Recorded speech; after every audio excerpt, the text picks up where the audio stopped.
हिंदुस्तान जिंदाबाद जिंदाबाद, हिंदुस्तान जिंदाबाद जिंदाबाद, जिंदाबाद, ভারতবর্ষের সংবিধান জিন্দাবাদ जिंदाबाद, ভারতের শত্রু দেশের শত্রু আরএসএস বিজেপি দূর দূর দূর দূর হটো दूर हटो, दूर हटो, দেশের শত্রু ভারতের শত্রু আরএসএস বিজেপি দূর দূর দূর দূর হটো दूर हटो, दूर हटो, মোদি অমিত শাহ মুর্দাবাদ मुर्दाबाद, मुर्दाबाद, हिंदुस्तान जिंदाबाद जिंदाबाद, जिंदाबाद, हिंदुस्तान जिंदाबाद जिंदाबाद, जिंदाबाद, আমরা আমাদের অকাপ সম্পত্তি কারুর হাতে তুলে দিচ্ছি না দেব না দিচ্ছি না, দেব না, নারায়ে তাকবীর আল্লাহু আকবার। যেখানে গুলি কাজ করে না, বোমা কাজ করে না, বারুদ কাজ করে না, মিসাইল কাজ করে না, স্কাট ক্ষেপণাস্ত্র কাজ করে না, যেখানে AK-47 কাজ করে না, ওইখানে কাজ করে মুসলমানদের অন্তর নিংড়ানো আল্লাহর কাছে দোয়া। এই ভারতবর্ষ তো স্বাধীন হয়েছিল ব্যক্তিগত কারুর এই ভারতবর্ষ দেওয়ার জন্য নয়, বরং এই ভারতবর্ষ 1947-এ যখন দেশটা স্বাধীন হয়েছে সেদিন যারাই দেশের জন্য প্রাণ দিয়ে রক্ত দিয়ে দেশকে স্বাধীন করেছিল তাদের ভিতরে তো হিন্দু মুসলিমের ভাগ ছিল না।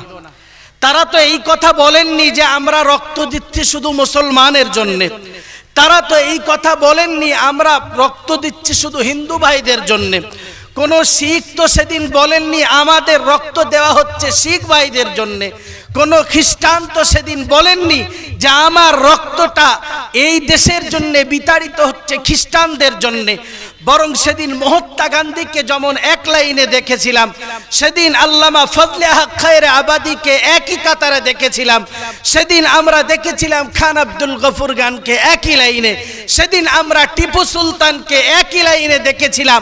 সবার বক্তব্য ছিল একই, এ ভারত আমার, এ ভারত মহান আমার দেশ, এই ভারতকে আমরা অত্যাচারী শাসকদের হাত থেকে স্বাধীন করতেই আমাদের লড়াই, ঠিক না ভুল? কারোর কথার ভিতরে এটা ছিল না যে গঙ্গার পানিতে হিন্দু ভাইয়েরা স্নান করে পবিত্র হয় সেই গঙ্গার পানিতে মুসলমান ওযু করে আবার নামাজ পড়তে যায়। হিংসার বিভেদ কোথায়? সমুদ্র নদীর পানি যদি বয়ে যায় মুসলমানের বাড়ির ওপর দিয়ে, সে নদীর পানিও বয়ে যায় হিন্দু ভাইয়ের বাড়ির ওপর দিয়ে, সে নদীর পানিও বয়ে যায় খ্রিস্টান ভাইয়ের বাড়ির ওপর দিয়ে। কেউ তো কোনোদিন এই কথা বলে না আমি নদী মুসলিম হিন্দুর বাড়ির ওপর দিয়ে বয়ে যাব না, বলে না আমি হিন্দু, আমি নদী হিন্দু, আমি কোনো মুসলিমের বাড়ির ওপর দিয়ে বয়ে যাব না, বরং সবাই তো যে যার মতো এই ভারতবর্ষে বসবাস করে। আজ একটা সময়ে এসে আমরা দাঁড়িয়েছি, সেদিন তো দেশ ভাগ হয়েছিল মানুষ স্বস্তির সঙ্গে বাস করবে, তাই সেটিও যেমন একটি দুঃখজনক যে দুটি জমিন দু টুকরা হয়েছে। আজ এই 2025 নয় 2014 থেকে দেখছি মানুষের দিলের ভিতরে বাটোয়ারা শুরু হয়েছে, মানুষের দিলকে ভাগ করতে শুরু করেছে, মানুষকে ধর্মের নামে সুড়সুড়ি দিয়ে এই মানুষগুলিকে মুসলমানদের প্রতি লিলিয়ে দেওয়া হচ্ছে, কারণ তাদের বক্তব্য হলো এটাই, এটা হলো হিন্দুস্তান। আমি তাদের জন্য দায়িত্বহীন ভাষায় বলতে চাই, ইতিহাস খুললে লক্ষ্য করি আমরা সরকারে দো আলম সাল্লাল্লাহু আলাইহি ওয়াসাল্লাম ইসলাম যেমন প্রচার করেছিলেন যে ইসলাম এমন ধর্ম যেটি মানুষকে শান্তির পথ দেখায়, যেটি মানুষকে শান্তির আহ্বান করে, এ পথ রাসূল করিম সাল্লাল্লাহু আলাইহি ওয়াসাল্লাম দেখিয়েছিলেন। কিন্তু কোনো দিন কোনো হিন্দুর প্রতি, কোনো খ্রিস্টানের প্রতি, কোনো ইহুদিদের প্রতি অত্যাচার করতে ইসলাম কখনো নির্দেশ দেয় নাই। আমরা দেশকে ভালোবাসি, দেশের হিন্দু ভাইদেরকে ভালোবাসি, দেশের খ্রিস্টানদেরকেও আমরা ভালোবাসি। যে যার ধর্মকে পালন করবে, সুন্দরভাবে এই দেশে তারা বসবাস করবে। আমাদের পূর্বপুরুষ কারুর গোলামি করবার জন্য দেশে রক্ত দেয় নাই, বরং দেশের মাটিতে রক্ত দিয়েছিল ভারতবর্ষে সুন্দর সৌহার্দ্য সম্প্রীতির সঙ্গে বসবাস করবে। তাই আজকে আমি আপনাকে বোঝাইতে চাইছি এটাই, দিল্লির মসনদে যিনি বসেছেন এনার কাজই হলো যেখানেই যাওয়া সেখানেই দাঙ্গা লাগানো, এনার কাজই হলো যেখানেই যাই সেখানেই দাঙ্গা লাগানো। সম্মানিত সুধী, উদ্দেশ্য হলো এটা, চালাইতে বসেছে দেশ, কিন্তু দেশ চালায় না, রিয়েল এস্টেটের কারবার শুরু করেছে। যদি সত্যিকারের দেশ চালানোর মানসিকতা থাকতো তাহলে জমি জায়গা ভাগ বাটোয়ারা আর বিক্রির জায়গা তৈরি করতো না। যদি জমি বিক্রি করতে হয় তাহলে রেজিস্ট্রি অফিসে বসা ভালো, ঠিক না ভুল কথা বলেন? যদি জমি বিক্রি করতে হয় মসনদ ছেড়ে দিয়ে রেজিস্ট্রি অফিসে বসুক, তখন আমরা ভাববো যে ইনি একজন রেজিস্ট্রি অফিসের অফিসার। এখন দেখছি দেশ চালাইতে বসেছে, অথচ তিনি হিন্দু মুসলিমদের জমিকে ভাগাভাগ করতে বসেছে। যে ওয়াকফ সম্পত্তি নিয়ে আজকে আমাদের কথা বলছি, এই ওয়াকফ সম্পত্তি তো শুধু মুসলমান ইউজ করছে না, ভারতবর্ষের বিভিন্ন জায়গাতে হিন্দু ভাইদের স্কুল রয়েছে, বিভিন্ন জায়গাতে এই ভারতবর্ষের রাজকীয় সম্পত্তি সেখানে আছে, রাজস্ব ব্যক্তিরাও সেখানে বসা।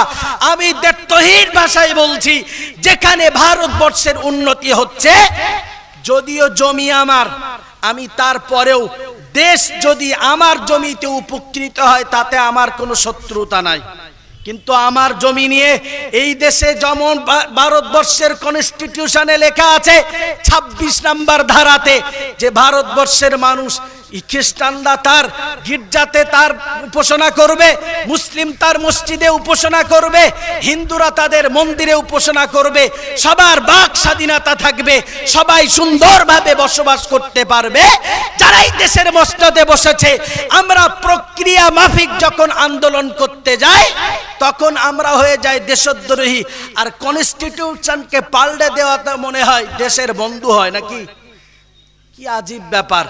যাদেরকেই ভোট দিয়ে মসনদে পাঠায়, যারাই আমাদের কাছ থেকে ভোট পেয়ে মসনদে যায়, যেই জনগণ তার অধিকারের কথা বলে তখন ভাবে এরা বোধহয় দেশের শত্রু। আমরা দেশের শত্রু নই, আমরা গণতান্ত্রিক পদ্ধতিতে আন্দোলনের ময়দানে নেমেছি।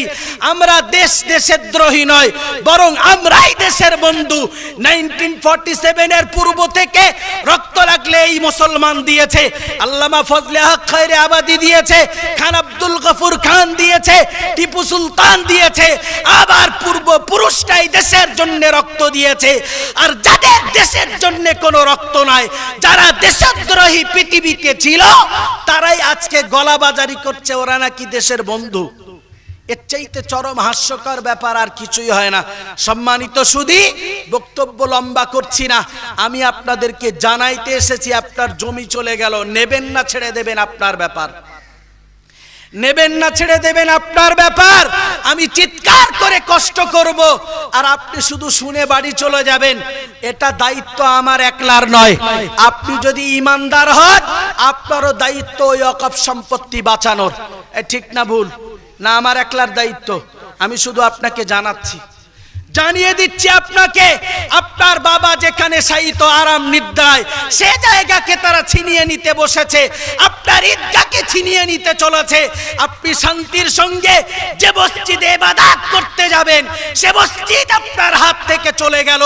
কবে মুসলমান জাগবে, কবে এদের ঘুম ভাঙবে, আল্লাহ পাক ভালো জানে। আপনার এই কথাকে আমি বলতে চাইছি যে একটু সতর্ক হন। কে হিন্দু, কে মুসলিম, কে খ্রিস্টান, কে বৌদ্ধ, কে জৈন, কারোর জন্য বক্তব্য নয়, সবার জন্য একই কথা। যদি মনে করেন এই ভারতবর্ষে সুন্দর সৌহার্দ্য সম্প্রীতির সঙ্গে বসবাস করব, আমি বলছি হিন্দু আপনার শত্রু নয়, শিখ আপনার শত্রু নয়, খ্রিস্টান আপনার শত্রু নয়, সবাই আপনার বন্ধু। তবে আপনি আপনার ধর্ম পালন করবেন, সে তার ধর্ম পালন করবে। যদি মনে করেন হিন্দু ভাইরা যে বিজেপি আপনার বন্ধু, একটা প্রমাণ দেখান যে দেশের জন্য বিজেপি কিছু করেছে। আমি আমার ভাষায় বলি, যদি আরএসএস দেশের মাটিতে এত দাঙ্গা লাগায়, একজন সাধারণ ব্যক্তি কিছু বললেই যদি দেশদ্রোহী হয়, তো দেশদ্রোহী আরএসএস কে কেন ভারত সরকার অনুমোদন দিয়েছে? কথা কি বুঝতেছেন? যদি তারা দেশের শত্রু হয়, গোটা দেশে যদি দাঙ্গা লাগায় তারা, তাহলে তাদেরকে ভারত সরকার অনুমোদন দিল কেন? বাস্তবতা হলো এটাই, আমি রাজা আর আমার এই দেশে আমি আমার ইচ্ছা মতো দেশ চালাবো, কারোর কথা চলবে না। বেশি দিন রাজত্ব চলে না, অন্যায় আর জুলুম বেশি দিন চলে না, বরং অত্যাচারের ওপরে যে ভিত শুরু হয় ও ভিত মিথ্যার ওপরে শুরু, ও ভিত সন্ত্রাসের ওপরে শুরু, ও ভিত সৌহার্দ্য সম্প্রীতি নষ্ট করার উপরে শুরু। আজ ভালো থাকলেও সত্যের সিঁড়ি যখন মাথা উঁচু করে দাঁড়াবে তখন ওই ভিত ভাঙতে বাধ্য হবে। জোরে বলুন ঠিক না ভুল? এই জন্যে আপনাদের কাছে দাবি আর অনুরোধ, এই ভারতবর্ষের মাটিকে কারোর জন্য হারাম নয়, বরং সবার জন্য সৌহার্দ্য সম্প্রীতির বার্তা দিচ্ছি।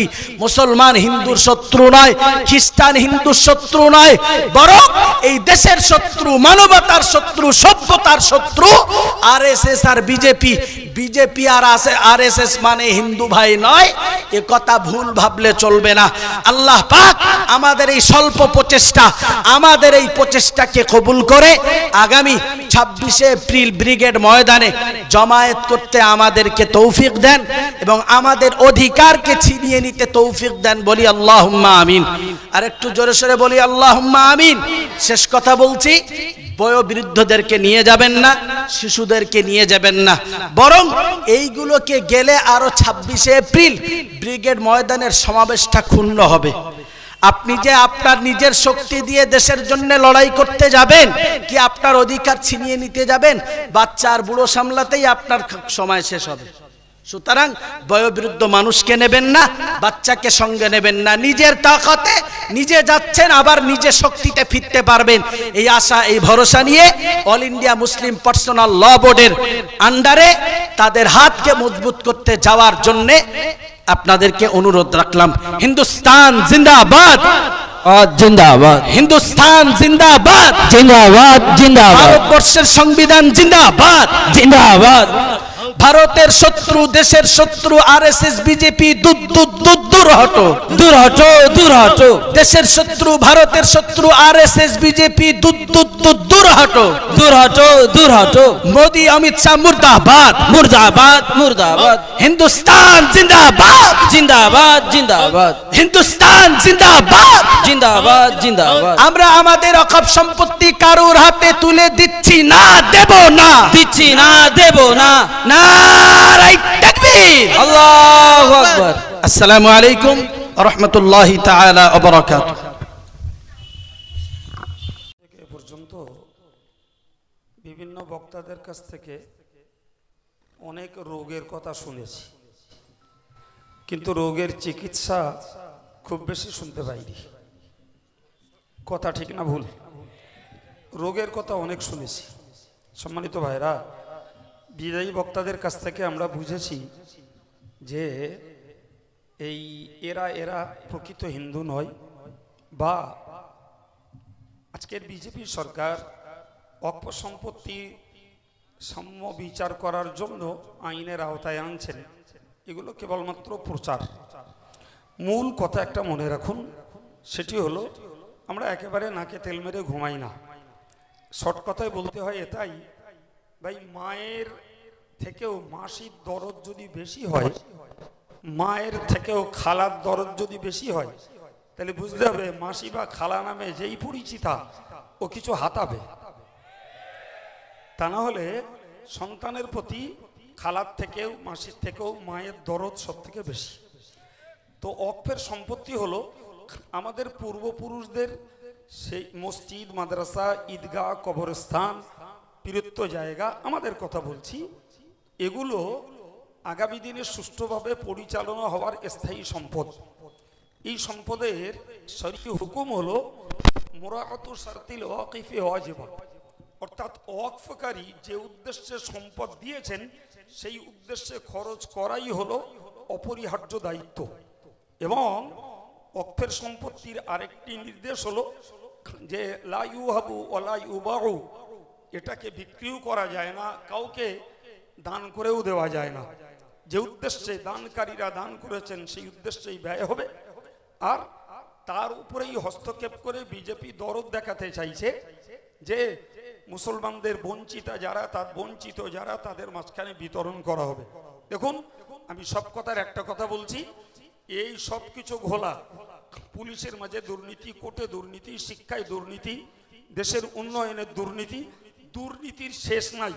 সব দুর্নীতি টপিয়ে অক্ষ সম্পত্তির দুর্নীতি প্রতিরোধের মাথায় পিছনে লেগেছে, মানে মায়ের থেকেও খালার দরদ বেশি দেখাচ্ছে। জি, ধান্দা হলো আসলে এই ভারতবর্ষের 14% মুসলমানদেরকে একটা সাইড করে দিয়ে আর কয়েকটা ধর্মের সম্মিলিত মানুষদেরকে তারা পকেটস্থ করতে চাইছে, সংখ্যায় লঘু গুরু যেহেতু, ফলে মুসলমানদেরকে কোণঠাসা করে ওদেরকে তুষ্ট করতে পারলে আমাদের গদিটা ঠিক থাকবে। এই হচ্ছে মূল ধান্দা। মূল ধান্দা হলো গদি রক্ষা করা, পকেট রক্ষা করা এবং এক নায়কতন্ত্র করে দেশটাকে চালানো, এবং এরই জন্যই ধর্মের জিগির তোলা হচ্ছে এবং গোটা দেশে একটা সাম্প্রদায়িকতার রাজনীতি তৈরি হয়েছে। আমি ঠিক এই জায়গায় দাঁড়িয়ে বলবো ভাই, আপনাদেরকে বলছি, অন্যান্য সব কথা আপনারা শুনেছেন, আমার কথা বলার সময় নয়, আমি এইটুকু বলছি, যে ধর্মের মানুষ তার ধর্মে বিশ্বাস রেখে তিনি ভাবুন এদেশের অখণ্ডতা রক্ষা করবেন কিনা, দেশের পবিত্রতা রক্ষা করবেন কিনা, এদেশের সব ধর্মের মানে যে সহাবস্থান রক্ষা করবেন কিনা। হিন্দু, ইসাই, খ্রিস্টান সব ধর্মের লোকেরা ভাবুন, আমরাও তাদের সঙ্গে ভাবছি। আমরা স্পেশালি একটা জিনিস বুঝি বাবু, সেটি হলো এটাই, মনে রাখবেন, রাষ্ট্রীয় নিয়ম অনুযায়ী মিছিল করা, সমাবেশ করা, ধর্ণা মঞ্চ তৈরি করা, সুপ্রিম কোর্টে কেস করা, এগুলো দেশের প্রচলিত অন্যায়কে দমন করার একটা প্রক্রিয়া। কথা বুঝে আসছে? আজকের অশ্লীলের ব্যাপারে সারা দেশের মুসলমানরা ঠিক সেই প্রক্রিয়াটাই অ্যাপ্লাই করছে। কোথাও মিটিং, কোথাও মিছিল, কোথাও কেস। জি, আমাদের সুকৃতি বাবু বলছিলেন যে আপনি সুপ্রিম কোর্টে কেস করেছেন মানেই সুপ্রিম কোর্ট আপনাকে একেবারে হাতে করে ন্যায় বিচার করে তুলে দেবে। এসব ডাহা জেগে থাকা স্বপ্ন। যদি সুপ্রিম কোর্ট সঠিক বিচার করত তাহলে 400 বছর আগে মসজিদের নিচেই এরা রামলালা তৈরি করে হিন্দু মন্দিরের দিবত্ব খুঁজে পেত না। এই কথা বুঝতে পারছেন কি? এতেই বুঝতে পারা যাচ্ছে যে সুপ্রিম কোর্ট কত সুবিচার করবে। আমি আপনাদের কাছে একেবারেই আধ্যাত্মিকতার একটা কথা বলি, আমার কথাটা কোনো রকমে নির্মূল এবং মূল্যহীন না করে কাজে লাগান ভাই। আমরা দেশীয়ভাবে যে নিয়ম যা আছে আমরা করে যাব, আমরা দীর্ঘমেয়াদী একটা প্রচেষ্টা শান্তির সঙ্গে চালিয়ে যাব, এটা আমাদের রাষ্ট্রীয় নিয়ম। কিন্তু আমি মুসলিম ভাই বোনেদেরকে একটা কথা বলবো, দেখুন, যেখানে গুলি কাজ করে না, বোমা কাজ করে না, বারুদ কাজ করে না, মিসাইল কাজ করে না, স্কাট ক্ষেপণাস্ত্র কাজ করে না, যেখানে AK-47 কাজ করে না, ওইখানে কাজ করে মুসলমানদের অন্তর নিংড়ানো আল্লাহর কাছে দোয়া।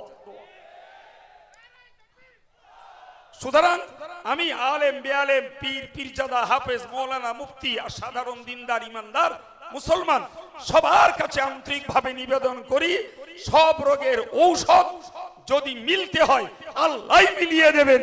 তার জন্য স্বতঃস্ফূর্ত পরিচ্ছন্ন মন নিয়ে আল্লাহর কাছে একটু রাতের আধারে অন্ধকারে হাত তুলুন। অত্যাচারীর কবল থেকে আল্লাহ ইসলামী শেয়ারকে বাঁচিয়ে দেবেন, অত্যাচারীর কবল থেকে এদের বাপদাদাদের সম্পত্তি রক্ষা করে দেবেন, অত্যাচারীর কবল থেকে আল্লাহর ডাকার ঘর মসজিদকে রক্ষা করবেন, অত্যাচারীর কবল থেকে দিন শিক্ষা গৃহ মাদ্রাসাকে রক্ষা করবেন, অত্যাচারীর কবল থেকে মুহাম্মদ নামীয় ব্যক্তিদেরকে ওই আল্লাহ রক্ষা করতে পারেন। তাছাড়া আমরা যাগুলো করছি এগুলো রাষ্ট্রীয় নিয়ম, মূল ফয়সালা ওইখানে। এই দাবি আমি আজকের বক্তৃতার শেষ অংশে রেখে দিয়ে অল ইন্ডিয়া সুন্নতুল জামাতের আহুত এই সংগ্রামী সমাবেশে আপনারা সমাবেত হয়েছেন, আপনাদেরকে সংগ্রামী সালাম জানাচ্ছি এবং আগামী দিনে ন্যায়ের পথে, সত্যের পথে, অন্যায়ের মোকাবেলায় রুখে দাঁড়াবার আহ্বান জানিয়ে আজকের এই সমাবেশের সমাপ্তি ঘোষণা করছি। ছোট্ট একটু দোয়া। আল্লাহুম্মা আমিন। আলহামদুলিল্লাহি রাব্বিল আলামিন ওয়াসসালাতু ওয়াসসালামু আলা সাইয়্যিদিল মুরসালিন ওয়া আলা আলিহি ওয়া সাহবিহি আজমাইন।